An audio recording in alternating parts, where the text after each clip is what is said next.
y tráigalo dentro de 15 días, total, tienen dinero para irlo deteniendo en ciudades importantes del mundo que le den una reparadita. Michael Jackson duró como 3 meses antes de que lo enterraran. Bueno, cuando se tiene dinero se pueden resolver las cosas. Bueno,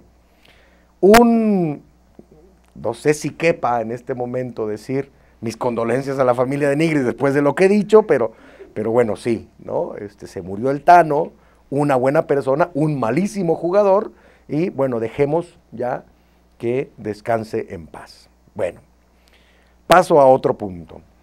La semana pasada, ¿tiempo? Bueno, no puedo entonces. Bueno, si lo comento rápidamente. La semana pasada fue Día del Cartero.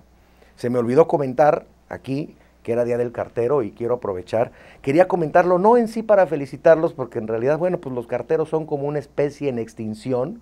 Cada vez hay menos que entregar. Lo único que entregan son cartas de los bancos y las compañías celulares.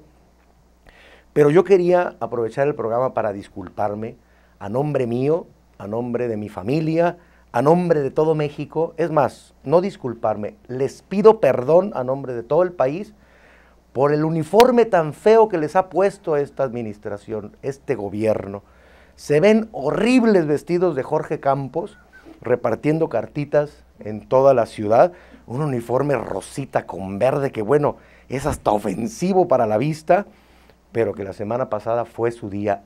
Yo me quería disculpar por haberlos olvidado, pero sobre todo por el uniforme tan espantoso que tienen, que ojalá y que lo guarden para que cuando sean piezas de museo, pues ahí esté un uniforme de cartero. El email y los celulares, los mensajitos, están acabando con esta noble tarea que hacen los carteros de llenarse de callos para entregarnos nuestra correspondencia. Bueno, permítame hacer nuestra primera pausa y ya regresamos.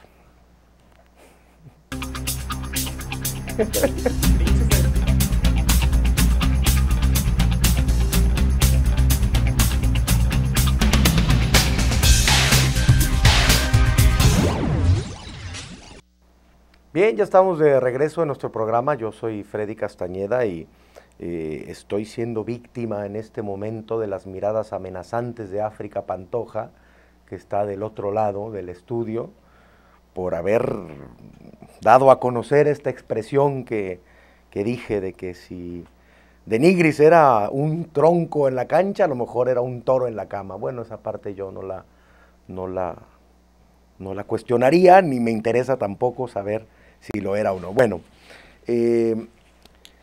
pasado mañana, que es 20 de noviembre, se celebran 99 años del inicio de la Revolución Mexicana, junto con la celebración de la independencia que hacen este concepto del bicentenario, ¿no? El próximo año estaremos cumpliendo 200 años de ser un México independiente, si es que cabe el adjetivo, y 100 años de haber iniciado el movimiento de la Revolución Mexicana, y los gobiernos, el gobierno federal, los gobiernos estatales, y no dudo que por ahí algunos alcaldes sombrerudos, ¿no?, que quieren ser gobernadores de Nayarit, perdón, de algún estado, ¿no?, de la República, se les ocurra también hacer su propia celebración del Bicentenario. Y lo que empezamos a ver en estos momentos de la discusión económica que hay sobre el presupuesto, un tema que mantuvo a los mexicanos pendientes, sobre todo al iniciar la discusión, la parte de la ley de ingresos, es decir, el catálogo de impuestos que el gobierno quiere cobrar, que ya lo platicamos aquí. Acaba de pasar la discusión del presupuesto, es decir, la autorización que el Congreso hace para que la forma en la que se van a gastar los recursos quede perfectamente clara.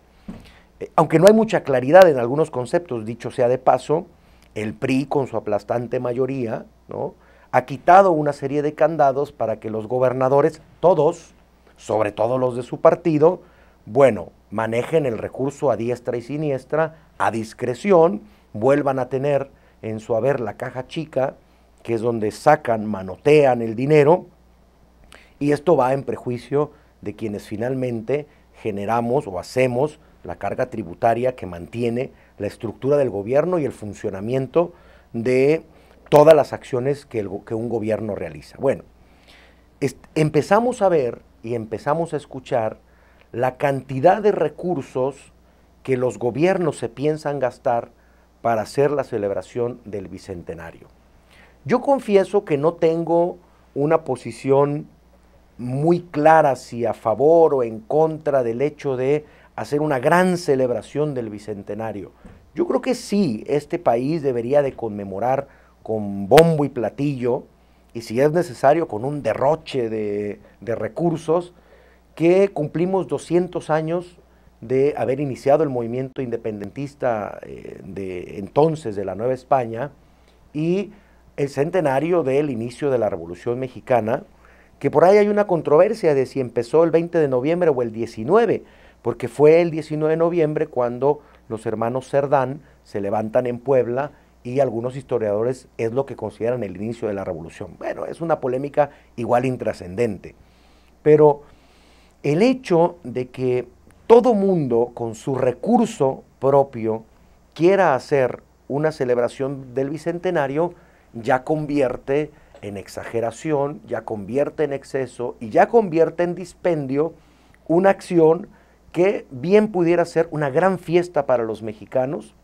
para reflexionar, para valorar lo que se ha ganado en este país, para poder generar un punto de partida el próximo año de hacia dónde queremos conducir a nuestro país y cómo esta sociedad debe de actuar para construir ese país que queremos y ese país que todos deseamos.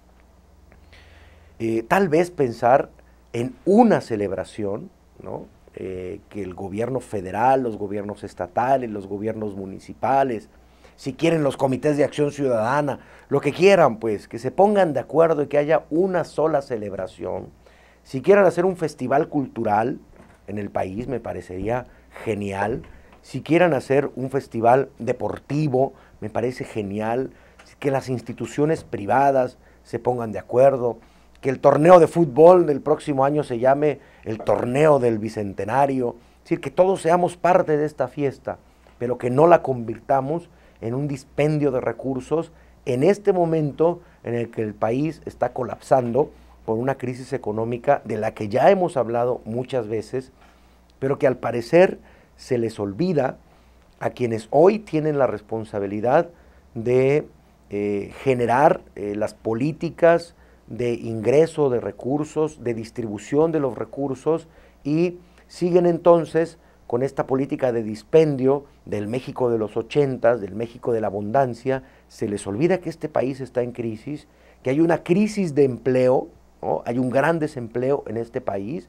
Tan solo el gobierno federal le echó la manita a las cifras del desempleo con 44,000 desempleados de la noche a la mañana con el cierre de Luz y Fuerza del Centro. Que hay una crisis también salarial, porque los salarios están reprimidos en este país desde hace más de 30 años, que no vemos un aumento salarial más allá del 5.5%, que esto ha generado condiciones de pobreza y de miseria verdaderamente indignantes en un país que es rico en recursos naturales, en un país que tiene abundancia para ser explotada, que haya tanta gente pobre. En cifras oficiales, 40 millones de mexicanos viviendo en la línea de pobreza y aparte 17 millones de mexicanos viviendo en pobreza extrema. Esto implica 17 millones de gentes que no consumen más de $1 al día o que viven con menos de $1 al día. Y esto quiere decir que con 13 pesos tendrían que resolver de manera diaria las necesidades de alimento, de medicina, de vivienda, vestido, transporte, entretenimiento, educación, etcétera, etcétera. Esta es una triste radiografía de México que hay quienes quieren ignorarla, y entonces es cuando resulta ofensivo escuchar que el gobierno federal está dispuesto a gastar 3,000, 4,000 millones de pesos en las celebraciones del Bicentenario, que el gobierno del Distrito Federal